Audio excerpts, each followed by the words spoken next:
This week on the Q Division podcast, we open the case of the 1954 TV adaptation of Casino Royale. An American James Bond. Why doesn't anyone have chemistry? And who is our favorite little freak this week? All that and more on the Q Division.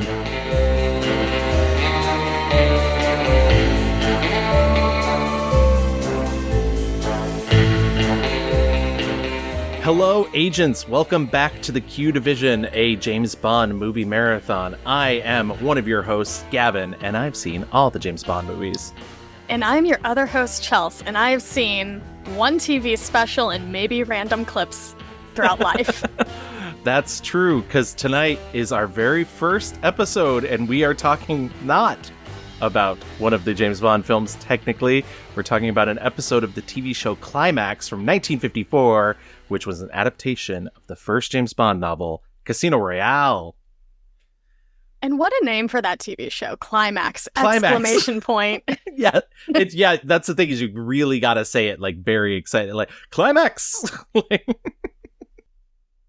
It tickles me every time. It's probably the most entertaining part of this whole experience. Oh boy, is it? Yeah, this first of all, I have to say I'm so happy that you've joined me for this, and I'm so sorry that we're starting here, but listen, I take the advice of The Sound of Music whenever I can, which is let's start at the very beginning. It's a very good place to start, and I think this is maybe gonna give you an idea of how James Bond shouldn't be adapted.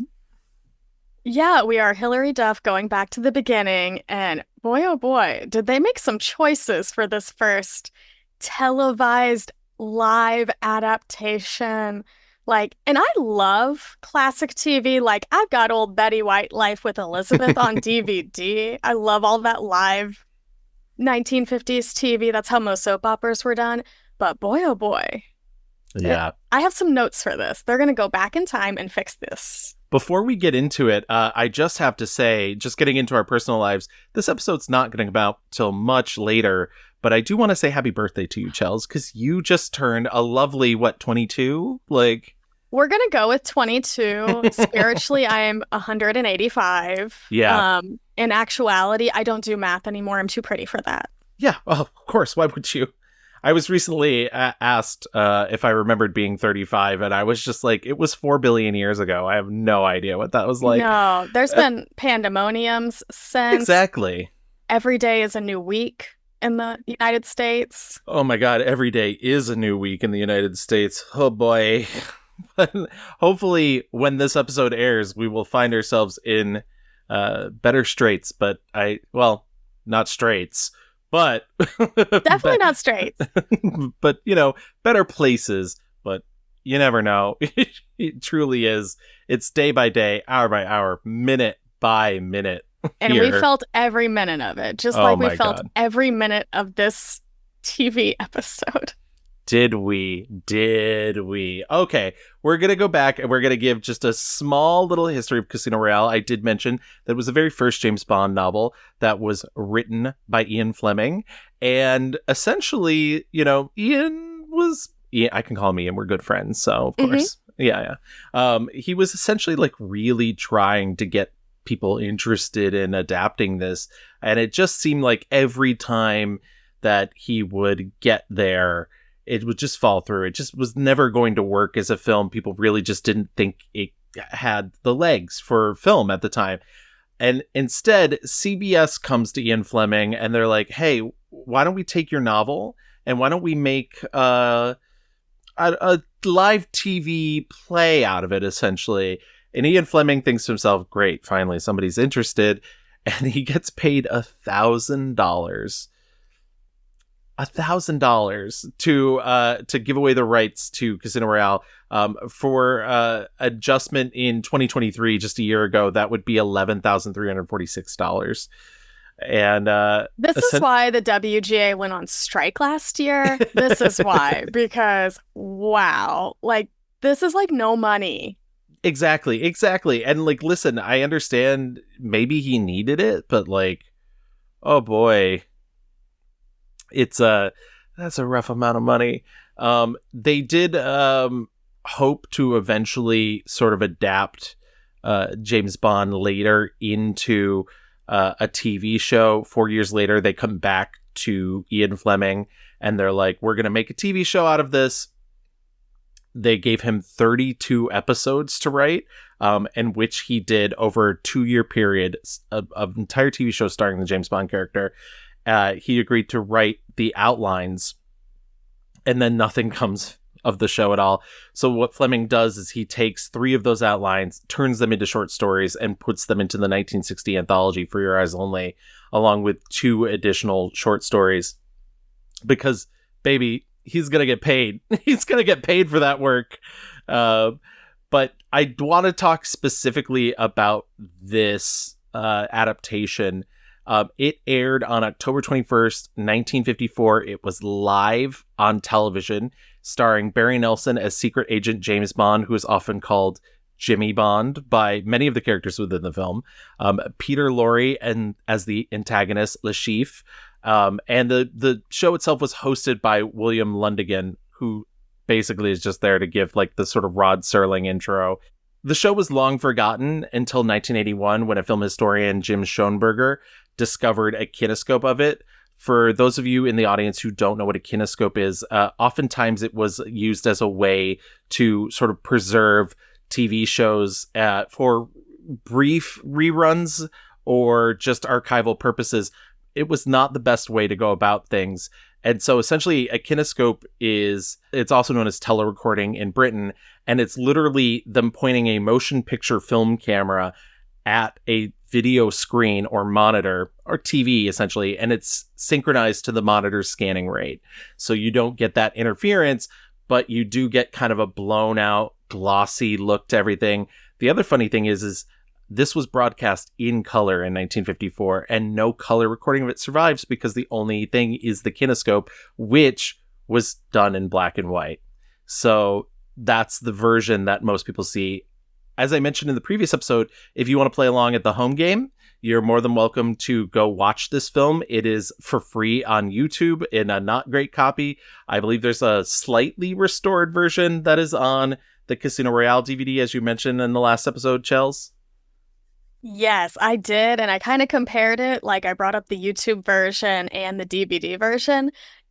Hardly any better. Hardly. But like, that's what you get when you're literally, gang, imagine just pointing a VHS recorder at the TV and that's all you got.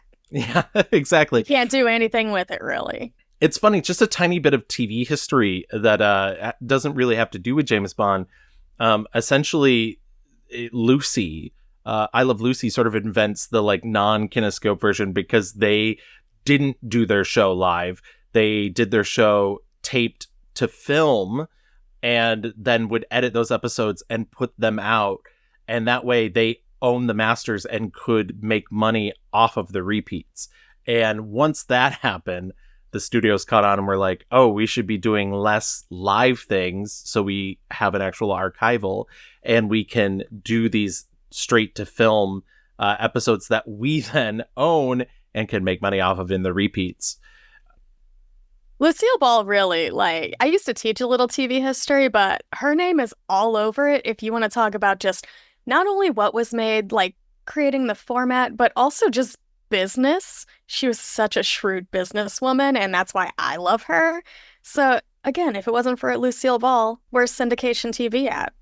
Absolutely. I mean, truly, truly a brilliant woman. And I mean, you know, I love Star Trek. Recognize the brilliance of Star Trek right away.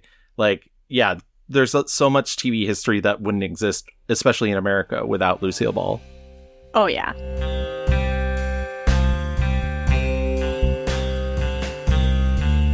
So to get into the episode, as I mentioned, it's October. It's 1954. You're gathering your nuclear family around.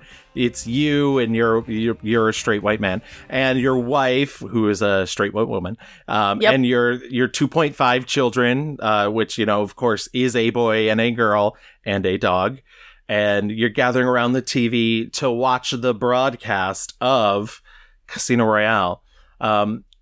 Chels, just before I even really get into the description of it, what did you think you were getting into when you sat down to watch this versus what was your immediate reaction to realizing that was whatever you were thinking was not what you were getting? So, like, I'm used to watching television like this. My stepdad is that person who watches, like, the old TV shows like Gunsmoke and The Fugitive and, like, Have Gun Will Travel. That's kind of what I was expecting, just like that format. Because, like, again, people have probably seen the film The Fugitive. The TV show was literally like episode of the week. They're just traveling around doing their thing. So I kind of expected something like that. And like even for when I was on mixed reviews for Audrey Hepburn, I watched her little, basically little special 1 hour live TV thing. And I cannot believe that that is more interesting than this, which should be fun and on paper sounds like a great idea. But wow, I had to watch this twice because I noted after the first time, I'm like, nothing stuck in my brain, like about any of the plot, the characters, anything. There was a few little frames that were fun to see, but overall, you could tell that they were still figuring out television because there's like no music to this. Yeah. It's it's pretty dry. You can tell it's live because Mr. Jimmy himself fumbles his lines a lot. And you're like, oh man, we really should have got some like maybe some Broadway actors on this one. It's funny too because I believe there's a story of behind the scenes. Barry Nelson was really nervous, and Peter Lorre basically had to be like, "Hey, you need to get your lines right because I have to deliver the lines after those. So like, I need to know what's going on." So it does seem like maybe Barry Nelson was perhaps not ready for this sort of He's television. not ready for prime time, No, y'all. not at all. So yeah, we are treated with an opening narration for this episode of Climax that is essentially laying out the rules of Baccarat, which is the type of poker that does take place in this teleplay, I guess. And that's maybe one of the most exciting things in the episode. Like, it really sets you up for some excitement. Then you're instantly brought to the outside of the Casino Royale. James Bond is entering the Casino Royale, and lo and behold, someone tries to murder him. He deftly dodges behind a tree, question mark? And the tree is littered with bullets, and no one reacts. Not nary a soul blinks at like No, a supposed assassin coming for Mr. Jimmy Bond here. I'm not calling exactly. him his proper name. He is no James Bond here. Oh my gosh. But yeah, it was a choice. Like, I understand, like, in 1954, this would have been shocking, like, the violence of it all, because again, it's very new. They don't even have, like, these people have not seen the war because there's no television yet. They had the technology for it, but the war stopped it all. But this is kind of wild that an assassin could be so boring.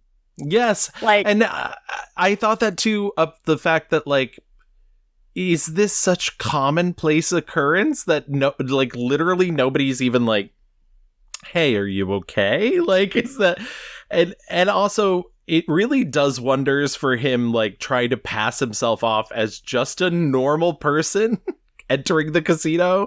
And it's just like, oh yeah, no, you're just a normal guy who normally gets shot at from cars. everyone does, just the time. um he goes into the casino and he immediately runs into who we are to discover is Clarence Leiter. Clarence Leiter will be filling in the role of Felix Leiter from the book. Why they thought Clarence was a better name, I guess they probably thought it sounded more British, because what you're about to find out is James Bond is not a British Secret Service agent. He is, in fact, an American who's working for the Combined Intelligence Agency. Did people just not know what the CIA was called back then? They did not at all. And I like that it's just like, he is very much like, he does blend in, Mr. Jimmy Bond. He looks like corn-fed America right Yeah. there. He does not have any British suave charm, anything. I need to know what the idea behind his haircut was. Because it looks like a flat top. Like, I I just don't even know what they were thinking casting him because you expect, like, even in movies, like Cary Grant is playing American, but he is just like so charming. The most random person. Think like even John Garfield of the time, so charming in the 40s, and he looks like an everyman. This guy had like, he was a charisma vacuum. Yeah. As I put in the notes for the kids out there, Barry Nelson has no Riz. So No Riz. none whatsoever. See, I'm cool, I'm hip, no cap. Yeah. Um by the time this episode comes out, nobody will even know what any of that means. Nope. I did enjoy, and I think the most maybe James Bondy moment, or what we will come to know as James Bond, occurs very early when Clarence Leiter meets Jimmy Bond for the first time, and he says, "Say, aren't you the fellow who was shot?" Aren't you the fellow who was shot? No, I'm the fellow who was missed. But once again, because as you just mentioned, that he really has he's like a charisma suck.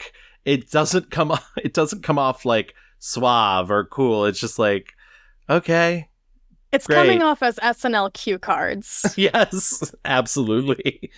So Clarence sits down with Bond, and Bond, quote, teaches him how to play Baccarat.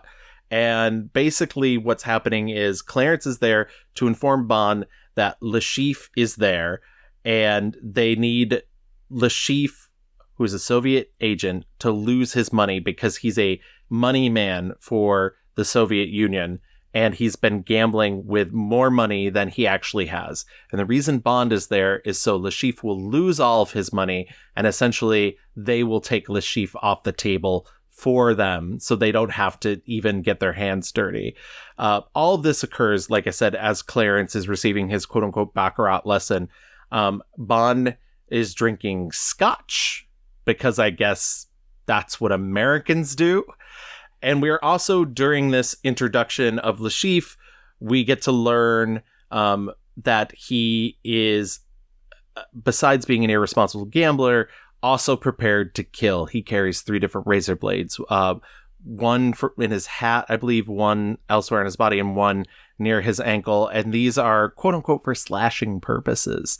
And this is from the novel. The Chiffre does carry these implements. It kind of comes back.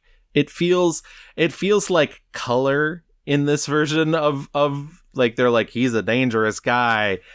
But anyways, we're also introduced to Valerie Mathis. This is the character of Vesper Lynd from the novels, but she's also a combo character of both Vesper Lynd and Renee Mathis, who is another agent that James Bond has a bit of a tete-a-tete with in the novel.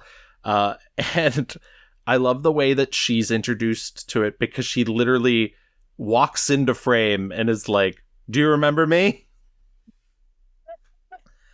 It's subtle. just so abrupt. There's Yeah. no transition. I feel like I'm just ragging on this, but I have to give it some grace. It was early TV, but man, a music cue. Music would Something. do so much right Yeah. now. There's no, like, in Casablanca, it's Bogart and Bergman. They see each other in the room. They interact. There's like a tension there. That's Right. kind of what you need from this. 2 people who did not expect to see each other in the same place, but have a history. You kind of want that romantic tension, and there's none of that. No. And it's fascinating. That's actually a really good comparison, because that's sort of what you would think traditionally, that there would be some sort of, like, there's not even like a hint that he does recognize her, even though he's playing coy and kind of like, "Oh yeah, I truly remember you." Like, but it's not, it's like blank wall when it comes to him. Yeah, and when the center character, like, I guess for this purpose, I'm just like, he's not giving any of these performers anything to do. And I feel really bad, because I feel like Valerie Mathis, she'd probably be interesting if she was given anything to work off of. Peter Lorre, innocent. He's Yes, the only yeah. person who made me like tickle or giggle about anything. But yeah, it was just very abrupt. Everything happening, and it just felt like they were looking at a map, and they did not deviate in any way.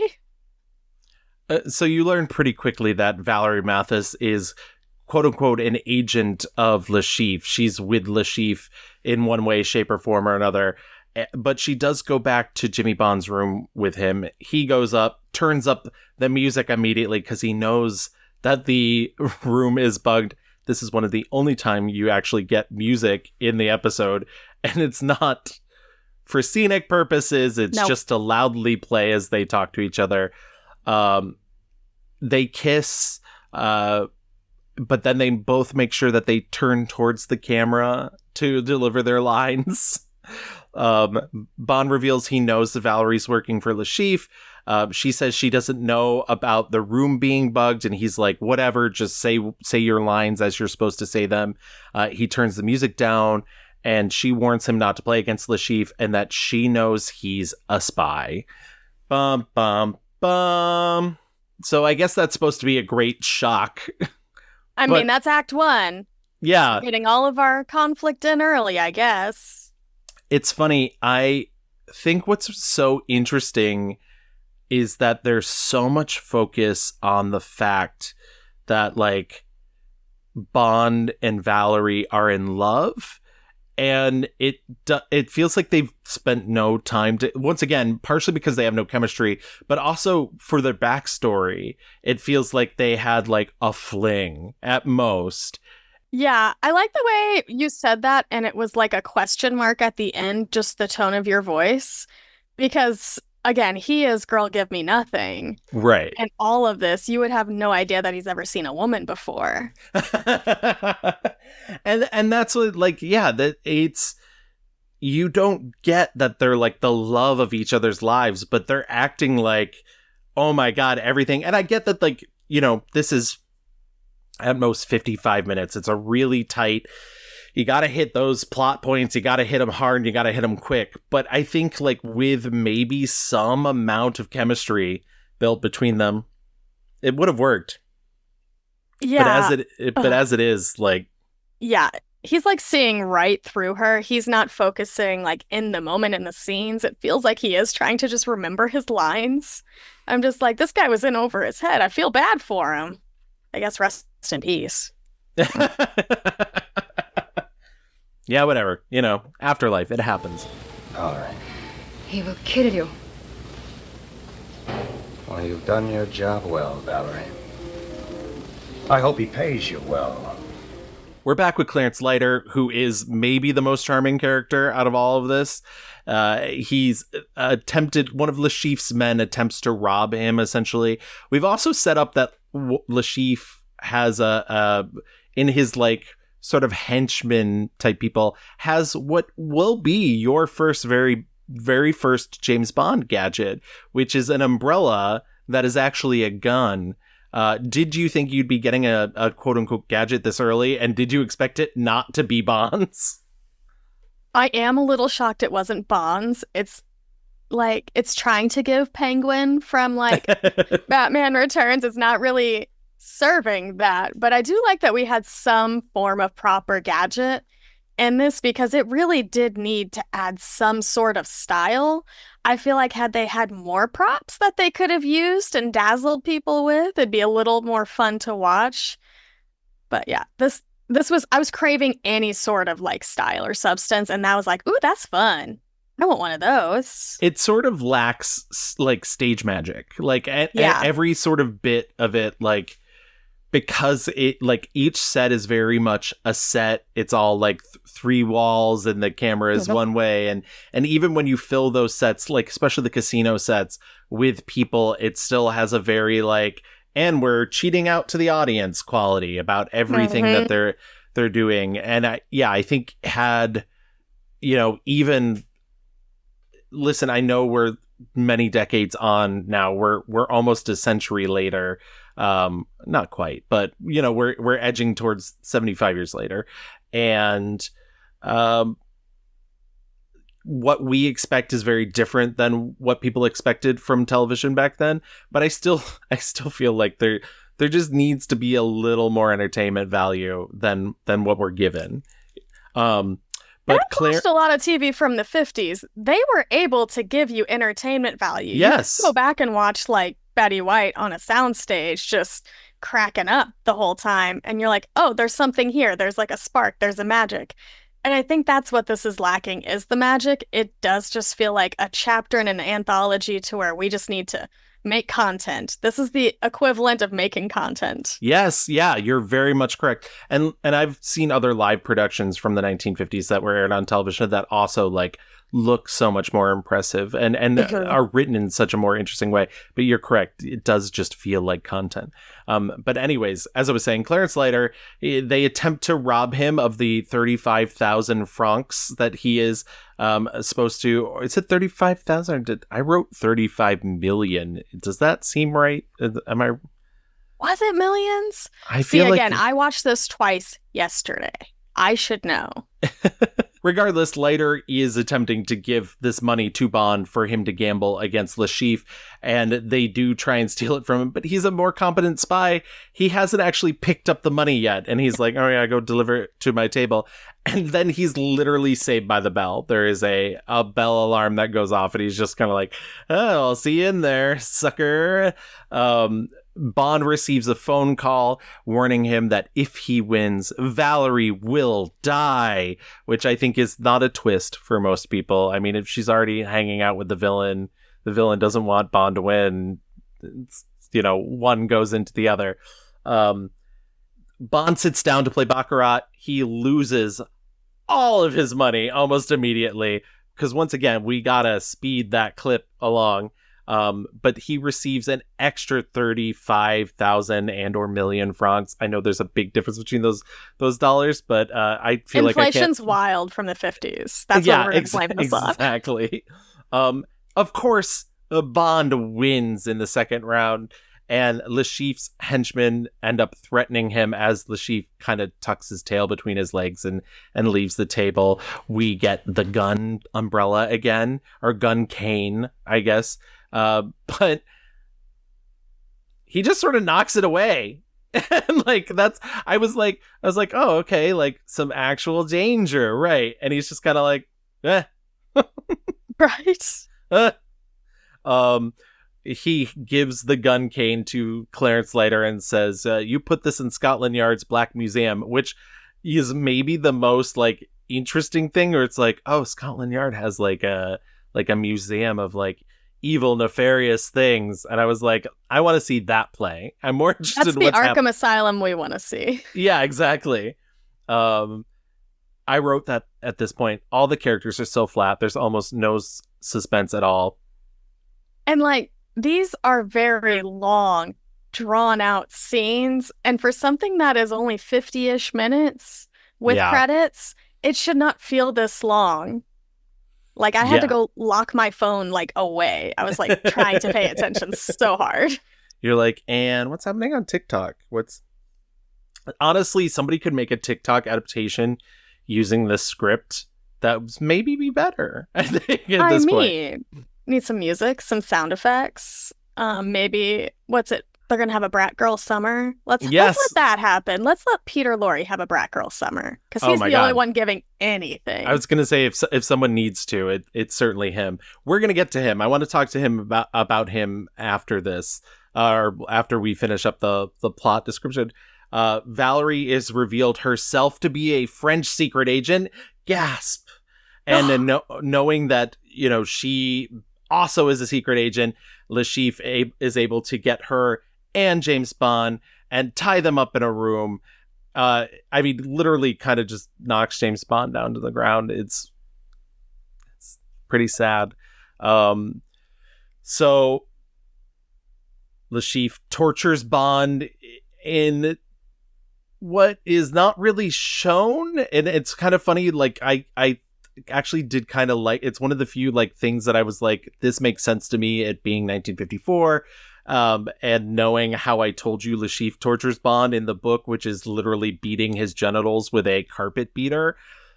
I did think it was interesting that they managed to like maybe imply that that's what's going on, but not really. It's just sort of watching Barry Nelson scream a lot. Yeah, like one of these, I have multiple plot descriptions pulled up to help me keep track of where I was. And I'm just like, wait, they're pulling his toenails out with pliers? What yeah, happened?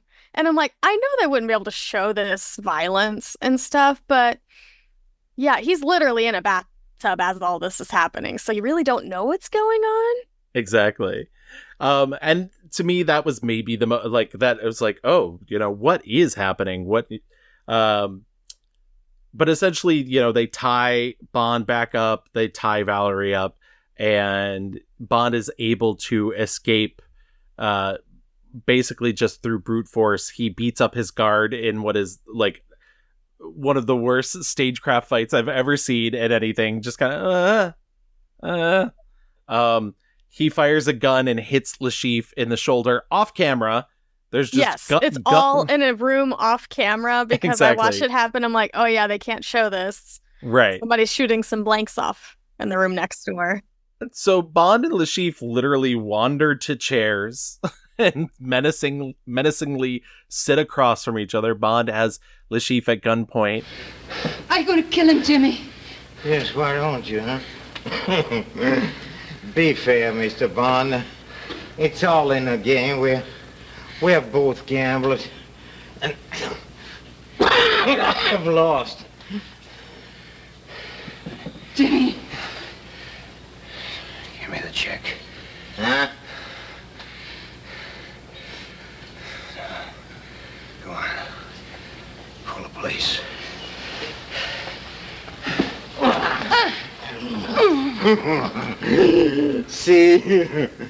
See how the game goes, huh? Interesting, huh? But Lashif is able to get Valerie between them, and here comes Chekhov's razor blade. He pulls out a razor blade and uses her as a human shield. And luckily, Valerie, pulling the old James Bond cane gun trick, just kind of moves out of the way. And right. James Bond shoots Lashif, and then like to the left, we're good. Bam. Yeah, exactly. Just Valerie a little to the left. Bond and Valerie kiss. The music ramps up, and we are taken out of Casino Royale, left with more questions than answers, wanting no answers to those questions. Yeah, I asked for your initial reaction up front. I guess we sort of talked all the way through it about like what went wrong, but like, what do you? At what point do you think everybody knew they were wrong? Like, because I just can't imagine going through all of this and like I get that somebody like Peter Lorre, who has immense screen presence, like clearly is just doing this because he's getting a paycheck, but everybody else, I feel like, was early enough in their career or had to have some idea that like they were doing it for more than that. And everything is so flat. Yeah. That's all I can say is it's just so flat. I'm like, did everybody just need a check that week? That's what's going on? Because it does feel like fill in the blank content. And like, I don't want to disparage just like the art of what this TV show like climaxes, the anthology installments, because again, we still have that with like think Black Mirror, everything's a new episode every time. Yes. But, yeah. And there are some of these that are good. Ida Lupino has one of these. You can go watch on YouTube. It's a lot more fun than this one. But this really just feels like they were trying to adapt anything at the time. But I think whenever you take away so many of the details, because I imagine the book had way more going on, yes, that you're just kind of left with nothing to work with. And you're so restrained by what you actually can do with the medium. Like, if you have to make this live, like, there are ways to make it good, but also I don't think it's gonna work, especially with most of these actors. And here's the thing. I think, if we are talking like bare bones accuracy, I think this like hits a lot of the like plot points, the Cliff's Notes version of Casino Royale. With obviously the minor changes of making Felix the British agent and James Bond the American agent, and making Valerie sort of a combo character, Vesper, and Mathis. Outside of those like minor cosmetic changes of like these characters, it gets the like very, very basic plot. But I think in taking out like all of the action, all of the suspense, all of the like romance by making James Bond this kind of very flat, because one of the things that's great about James Bond in the novels is he's such a specific character and he's kind of unlikable, but I think Barry Nelson's unlikable for a different reason than what the James Bond character is in the novels. Yeah, it's so wild to me that they would miss the mark so much and yet still maintain the essence, you know? I guess it's like, like when you spray Febreze and it like quote unquote takes the smell out, but really it's just like Febreze smell on top of whatever the rotten smell is. Mm-hmm. It's that, it gets the essence floating over it, but the rest of it's kind of gross still. Yeah. I do want to talk a bit about, one of the things that we decided on when we were talking about the shows. We wanted to talk about gadgets, we want to talk about Bond girls, we want to talk about villains, and then obviously we want to talk about the queer nature of things. There's not a lot of that to talk about here. We've already talked about the gadget. I mean, the name of the show is the Q Division, which is where the gadgets come from in the later films. But I would like to talk about Valerie real quick, and then I would especially like to talk about Peter Lorre's Le Chiffre. Valerie, I don't have too much to say about because she's given nothing.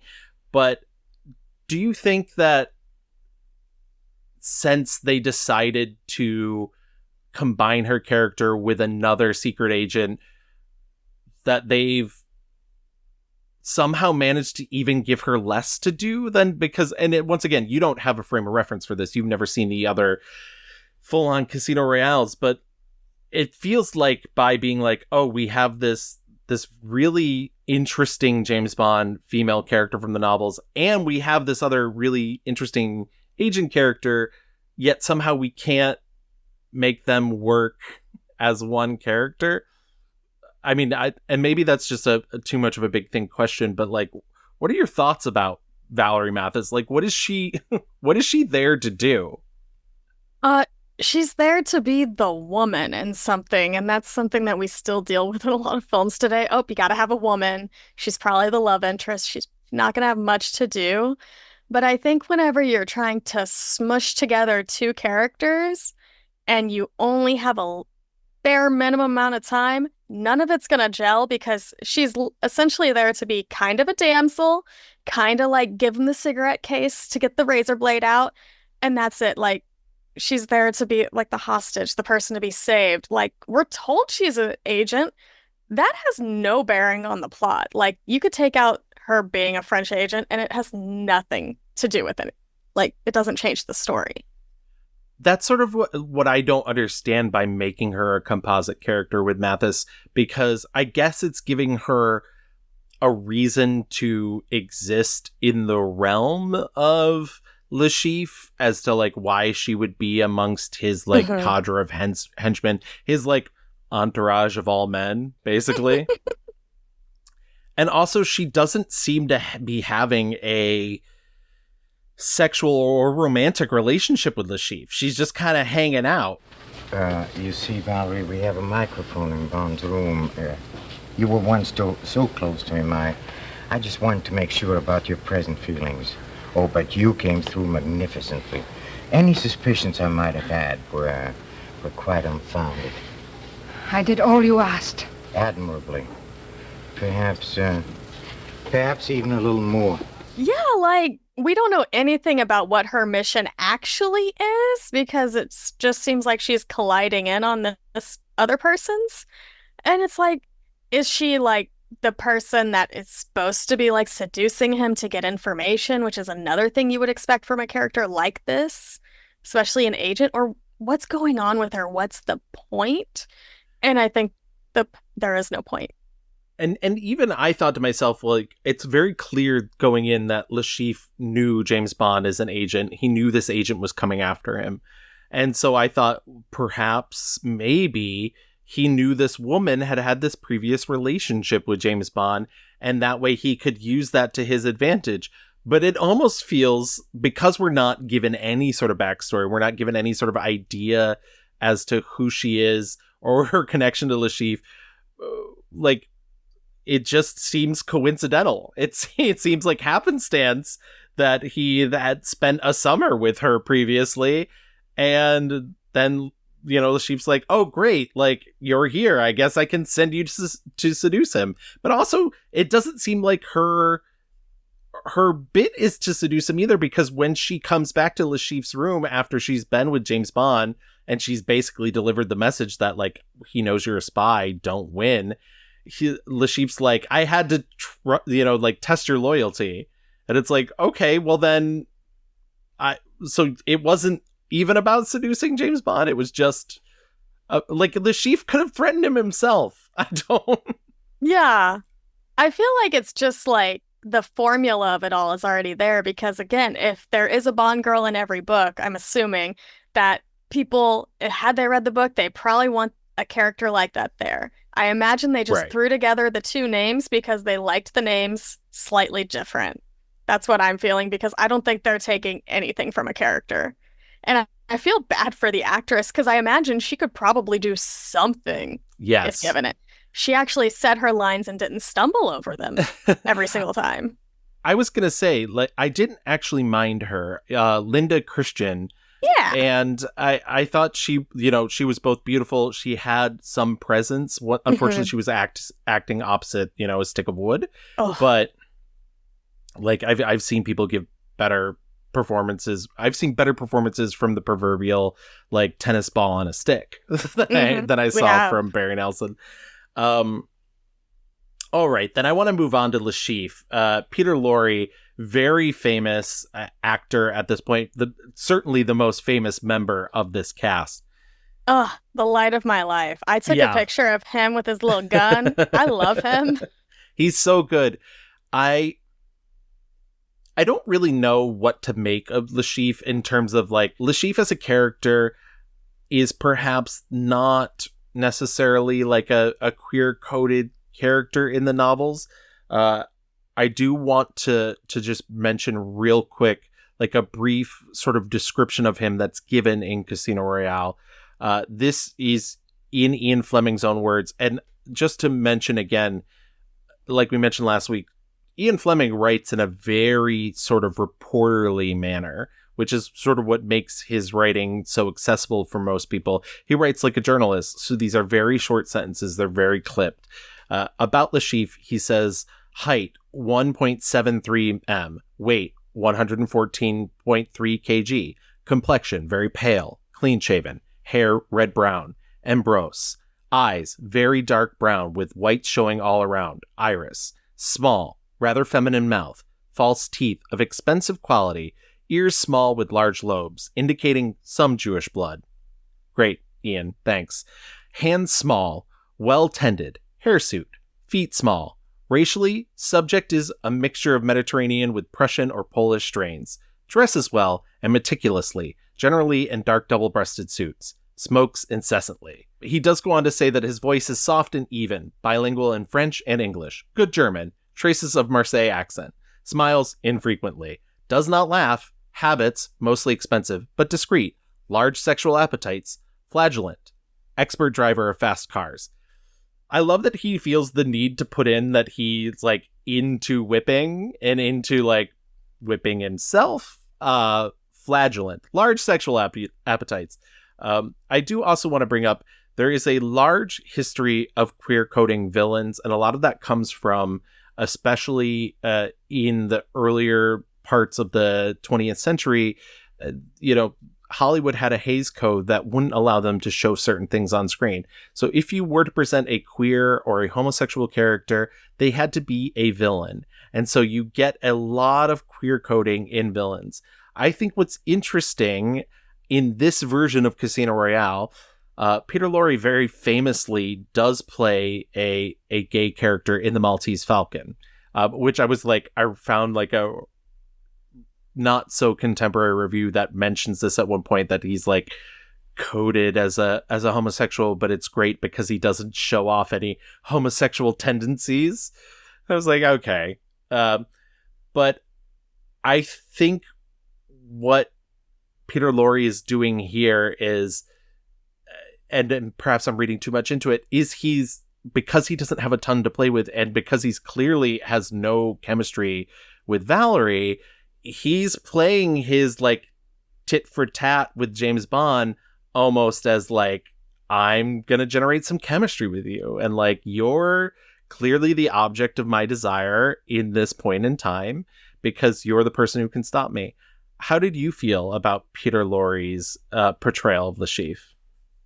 I could definitely see some queer elements because he gave me little freak energy, and that's usually what queer is back then. Yes, absolutely. But I kind of love it. Also, side note, it is 35 million francs. I just found it in my little notes here. Thank you. Okay, I had it in my notes. I just didn't trust myself. So I'll take that money, by the way, if anybody wants Yeah. to give it to me. I'll share it with the little freak. I love Peter Lorre. I'll share it with the little freak. I love him. He I gave do me lo- something. I do love him. And like, I do think this portrayal is sort of fascinating because obviously there's a sinisterness in it because that's what he's there to provide.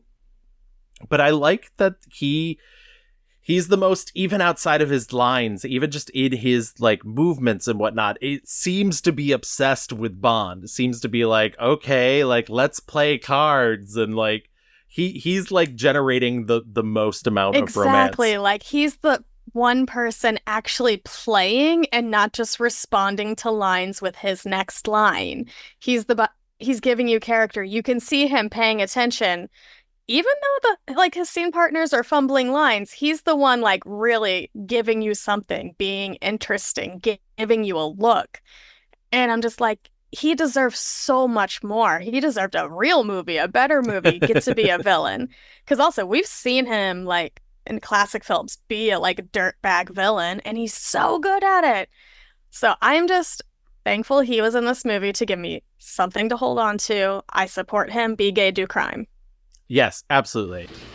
Oh, as you most certainly know, Mr. Bond, no secret agent can ever be quite sure when another agent isn't working for the other side. Although I always thought that mutual love means mutual trust. Do you love me, Jimmy? He is much too sensible to answer that. In any case, neither of you wants the other to be hurt, huh? I do want to say that I also did put in my notes, though. I wrote Peter Lorre is best while torturing Bond, and then I put is this villain queer coded? Then I also wrote, is it somehow completely sexless as well, too, though? Because even though he does seem infatuated with Bond, it doesn't necessarily feel like he has Bond tied up. He could do whatever he wants, like, and he's a bad guy, but he's just kind of like, like, whatever, like, this is part of the game, like, I tie you up, I torture you, like, that's it, like, and so I also found that like really interesting because there were bits where he felt really queer coded, and there were bits that were just like, but maybe it's, in the end, it's truly just not that deep. It's probably not that deep. I probably want it to be more queer coded than it actually is. But again, I feel like with a different Bond in the role, maybe we would get that tension more. Because again, Peter Lorre's giving you something. And like, I'm going to call him like D-list Chris Pratt is giving you nothing. He does have a Chris Pratt quality to him. It's Ugh. a Chris Pratt sexless, energyless quality. Like, there's no sauce on this guy. Yeah, absolutely. There is a very funny apocrypha myth that during the original broadcast, many people saw Le Chiffre, Peter Lorre's character, after getting shot and dying, getting up and leaving the scene of the show because it was live, and there wouldn't be a time for him to do that. Unfortunately, this is not true because the only version of this that survives is the version that we have, and it's clearly not seen. It's that doesn't happen, so it's not possible that it necessarily happened. However, this did actually happen on one of these episodes of Climax. So it's not necessarily that people were lying about it. They did see it on an episode of Climax. They were just misremembering. It was actor Tristram Coffin, who's lying under a blanket, and Detective Dick Powell was talking about having the body removed when the actor rose from the dead and strolled off the scene. Powell and the other actors went right on talking as if nothing had happened, and the show went on, and the private eye finally solved the murder, leaving televiewers a little perplexed. CBS blushingly explained yesterday that Coffin thought the scene was over and that he was off camera when he took his macabre stroll. So yes, this is an adaptation of The Long Goodbye, which is the famous Raymond Chandler novel. It was also an hour-long live adaptation. I almost wish it was this, just to add a little spice to the proceedings. We needed some spice going on here. Instead, we have our whole Sinbad collective delusion where we think we remember something, but turns out literally everybody's wrong. Absolutely. I do also want to point out Barry Nelson maybe in the end kind of knew that he was not the right choice for this. And obviously he had no clue, as no one did, that this was going to blow up, that, you know, James Bond was going to become a huge thing. And he was interviewed in 1987 by Entertainment Tonight about James Bond. And he essentially said, like... Well, I was doing a series for CBS called My Favorite Husband, and they seemed to get in a jam on casting it. I was down in Jamaica at the time, and they gave me a hurried call, and I came up. I had not read the book, and the Bond thing wasn't all that well known, and I did the best I could, very modestly. I just called myself 001.5. So I think he kind of knew that, you know, he fucked up a little. Knew. He didn't read a book. What are books? He can't read back then. Exactly. But I do think this is a fascinating early entry into the James Bond thing, even though basically nothing you have seen here will reflect into the Eon series, which is sort of what people know and love of James Bond on the big screen. But I am glad that you took time to sit down and watch this with me, Chels, because somebody else had to see it. Somebody else had to know about it. We're the only two people who have seen this, even though it's available. Yeah, it's crazy. I don't know how that's possible, but it's truly just us. But do you have any final thoughts about this version of Casino Royale, other than that you wish you could probably get your 55 minutes back? Oh my gosh, I am just thinking about how they wanted it to be the TV show, like Mystery of the Week type thing. And, like, on paper, it should work because, like, I've seen the old Mission Impossible. I've seen the Mission Impossible reboot because a Days of Our Lives actor was in it. But on paper, this should work. The problem is all of those shows, like Fugitive and, like, Have Gun, Will Travel, everybody looked like the TV version of Clark Gable and had chemistry with everybody. And this guy looks like my neighbor. Yeah, that's the thing, is it's every bit of it is sort of wrong. Every bit is like there's not enough chemistry between the characters. No one looks quite right. It's all very plain and kind of muddy, and not just because it is a kinescope copy. Because I think even if we could see it in color, I don't feel like we would necessarily be impressed. There's a colorization on YouTube, and I tried to watch it the second time, and I looked, I'm like, absolutely not. Yeah. It looks very bad. Yeah. But I don't think color would have helped this because it is just awkward staging, the blocking. Like, I know most of it's in wide shot because it's a televised play, essentially, but... Again, I watch soap operas. You can do one or two close-ups and just add like a little bit of romantic music and it'll do all the work for you. But this doesn't have any of the bells and whistles. And even when there are close-ups, which, like you said, they're pretty few and far between, you know, Nelson himself looks very confused. He doesn't, you know, you got to learn those lines before you get on stage, buddy. You got to, like... Yeah. And he's not very suave or smooth, and even the lines that could be good, because again, you like there's this thing in soap operas, the shit to sugar, because a lot of soap operas can be very bad sometimes, but if you put the right actor in it, I know, the gasp. But a lot of actors can turn shit into sugar and you just believe it. This guy doesn't have that. Like, Right.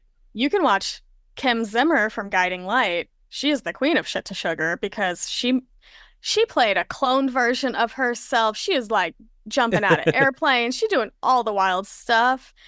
But you believe her because she can sell you the most ridiculous things. Like a good actor can sell you nonsense. And this guy, Yeah. he couldn't sell me like a piece of toast.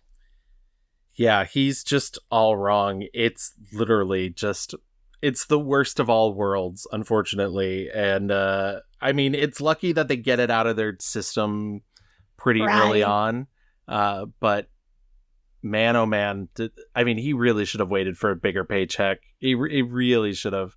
I mean, this whole thing causes whole like bits of the rights not being under the same rights as the rest of the James Bond movies for years and years, and we'll get to that when it comes time to talk about that. But yeah, all in all, it just doesn't quite ever work very well.